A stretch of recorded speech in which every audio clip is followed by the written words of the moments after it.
Hey guys, Peter here to do an album review. Today I'm here to tell you about the debut record from Ghosts of Atlantis, 3624, out March 26 on Black Lion Records. This album has 8 tracks and is 40 minutes in length. This band comes out of the UK. They're a symphonic black and death metal band, and they're made up of former and current members of Devilment, Failed Humanity, The Conflict Within, and Cold Lazarus. A lot of experience coming into this album, allowing this record to be more than just your average debut record. Now, the first element that I want to touch on is the lyrical content. This is not a concept record, but it's definitely a theme album, and that theme is Atlantis. The stories, the myths, and the legends, and that is really alive and well across all 8 songs. That consistency of theme then permeates into the consistency of the structure of the record. This is an album that doesn't have ups and downs. It's not a roller coaster ride. It doesn't have ebbs and flows. It just stays together across all 8 tracks. That doesn't mean it's repetitive. It doesn't mean it gives you the same look and the same feel song and song again. It changes ever so slightly in terms of the perception of the tracks, in terms of the atmosphere of the tracks, and even to a certain extent, the soundscape of the songs is ever so slightly morphing, changing, and moving as you progress down all 8 tracks. But the experience that you get, what you take away when you walk away from this album, it's definitely a sense of togetherness. It's a sense of being cohesive, giving you one feel, one look, one DNA. And I feel like that's an important element for a band releasing a debut record. You have to establish who you are as a band, how you want to sound, what do you want to put forward. And if you release an album that's too eclectic as your debut record, it really leaves the fans wondering in which direction is this band going? What are they trying to do? What they're trying to achieve? This record really seals the deal as far as the band is concerned. And from a fan's perspective, it's going to be very easy to understand what the goal is, not only with the album, but going forward with the band. You're going to get that image, you're going to get that understanding by the time you finish the record. And that all comes from the consistency of the lyrical content and the consistency, like I said, of the overall structure, and then how it moves in to the soundscape of the album. And the soundscape of the album is one that's very powerful, has a lot of volume, it has a lot of presence. The only thing that I feel like it lacks ever so slightly in that big sound, in that big soundscape, is perhaps a better definition of roles and elements that come in to create that big cinematic feel that this record has at times.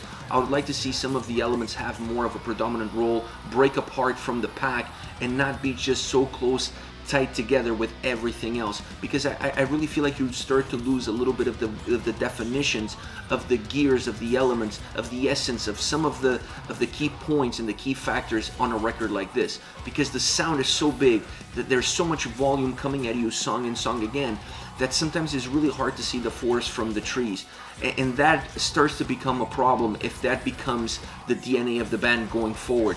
Overall, I didn't feel like it really hurt this album that much. I really enjoyed this album across all the different parameters, but if there's one thing that I would like to see them fine-tune as they move forward, is the better definition of roles within the elements of the soundscape. And those elements, let's start off by talking about the choirs and orchestrations. They play an incredible role throughout this record. They're present on every single song. In some tracks they have more of a secondary role, and in most of the tracks they have this primordial role of being in the forefront, to really becoming the it factor of how this track comes across, of how you digest the song, of how you process the song, creating this cinematic aroma that surrounds the tracks that really brings the lyrics to life. You really feel like you're not just listening to the stories, but you're actually living the stories, and that comes from that incredible orchestration that this record has, and the choirs that are sprinkled throughout the whole record. Once you move into the drums and guitars, and I want to mention these 2 elements together because I really feel like they work in parallel. They work together and they work in parallel in order to create the bass line, in order to create the foundation of heaviness that this record has. Because the orchestrations and the choirs levitate the album. They push the album to a more melodic arena, if you will. The record needs something to bring it back down again, bring it back down to earth, to create some heaviness, to create some foundation, to create a more wide base in which you can start then to put all the other different pillars or all the other different elements on top, including the orchestrations and the choirs. So I felt that on this record, the drums and guitars really played this role in parallel. It's not like one is creating more of that bass line and the other one is kind of pushing it forward. More often than not, that's what happens between the drums and guitars, with the drums creating that path, and then the guitars coming on top of it and driving the sound forward. On this record, I felt that the two were doing exactly the same thing on almost every single track. They were not just creating the foundation, they were not just creating that pathway, but they were also pushing the songs forward together in unison, creating a lot of volume, creating a lot of heaviness, a lot of drive, and a lot of sound at the same time. And you really needed that to counterbalance how light some of the tracks become because of that cinematic aspect, that cinematic atmosphere that comes out of the choirs and the orchestrations. Last but not least, the vocals. I love the harsh vocals on this record. They're impactful, they're heavy, they bring the album down, they give substance, they give core, they just give life to how this record comes across. But the impact of the clean vocals is undeniable. It changes the directions of the songs. It gives you a different feel because they change how they use them throughout the album. It's not like they had one formula and they stick with that formula across all 8 songs. We're going to use the harsh vocals this way and we're going to use the clean vocals this way. No, they use them in different methods, in different ways, in different looks, in different feels, in different song constructions in order to create the dynamic changes that this record needs in order to not stay repetitive across all the different elements and make all songs start to feel like they're just one big large track. So I love what they did with the vocals, and like I said, I really enjoy the harsh vocals. I love the heaviness, the raspiness that they have, the aggression, the anger that they carry, and the emotion when it gets delivered to the audience. But let's face the facts, the clean vocals change your perception of this album. They bring so much melody. They're so dramatic in the way they come across.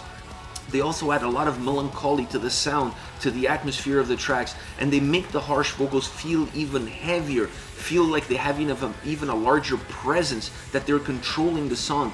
I just feel that without those clean vocals on this record, this album is not the same. It doesn't feel the same, it doesn't sound the same, it doesn't have the same presence, it doesn't have the same ability to keep everything together, keep everything within the basket, but still sound slightly different from song to song. The clean vocals are the dynamic switch that changes the eyesight, the perception of the listener. Overall, I really love this album. The few things that I would change as far as the overall soundscape, redefining the roles a little bit better, allowing the listener to not just get this big wall of sound coming at us, but understand all the different elements and what they are doing. That to me is the big issue with this record. But that issue is not big enough to hurt the overall playability and quality of this debut album.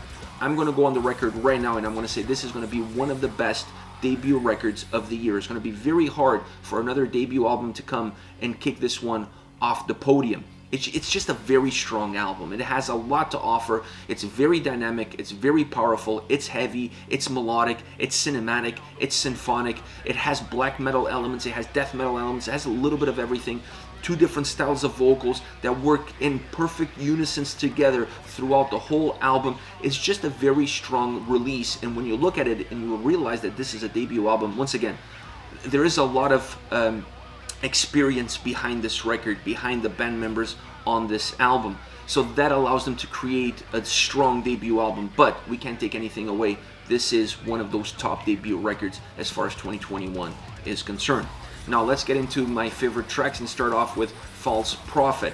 It has a really nice intro. It leads right away into, it's not a really long intro, but it's a very interesting intro that leads into a more bombastic style song, a song that's very heavy, very melodic, and very driven at the same time. It has great dynamic mechanisms between the clean and harsh vocals, really changing, like I said before, the eyesight of the listener, almost resetting the song as you progress through it. The atmosphere is incredible. It really feels larger than life. It's a song that pulls its atmosphere not just from the dynamic changes of the vocals, but also from where you're going with the song musically. Then when you add choirs into the mix, you're adding another level, another element that really elevates that atmosphere, that makes the song feel a lot bigger, a lot more impactful. It's a song that keeps moving that way, that keeps growing. I actually felt that this track got bigger and bigger as it progressed all the way through, still keeping a lot of melody in it, but definitely a very bombastic, a song that has big volume. Next, When the Tridents Fail, has a beautiful intro. Now the intro on this song is much longer, it has a longer feel to it than False Prophet, and it works really well for this track because you kind of get lost in that intro a little bit, and then when the song starts, you start to get the spoken word, which is still part of the intro. You start to get the spoken word, you start to ease your way into the song, and then suddenly the track starts and it feels like the oceans, the waves of the oceans are crashing upon you. It just comes almost out of nowhere. Because of the length of the intro, it allows you to kind of forget that you're listening to a very heavy album, because it becomes very atmospheric in that intro itself. So once the song actually starts, it just feels like the weight of the world is on your shoulders. Like I said, the waves of the ocean are crashing upon you, and it feels relentless from that perspective. It just feels like very brutal, very powerful, coming at you, moving, constant beating, constant barrage of waves hitting you, and you really have a hard time catching your breath or going up for air. It's a song that starts to feel relentless from that perspective. Once it gets into the chorus, you start to feel more of a blend of melody and heaviness, and you almost feel like this is the time where you can catch your breath, that you can ease up a little bit. But the chorus are not very long. They have very short, powerful melodic chorus that next thing you know, you're back into that aggression, you're back into that heaviness, and the calm days are behind you. So it's a song that's very dynamic from that perspective, that moves very well from beginning all the way to the end, but definitely creating a change and creating a break between how the verses come across and the chorus. So it gives you those ups and downs that keeps you moving, that keeps you engaged with the song. Last but not least, Poseidon's Bow.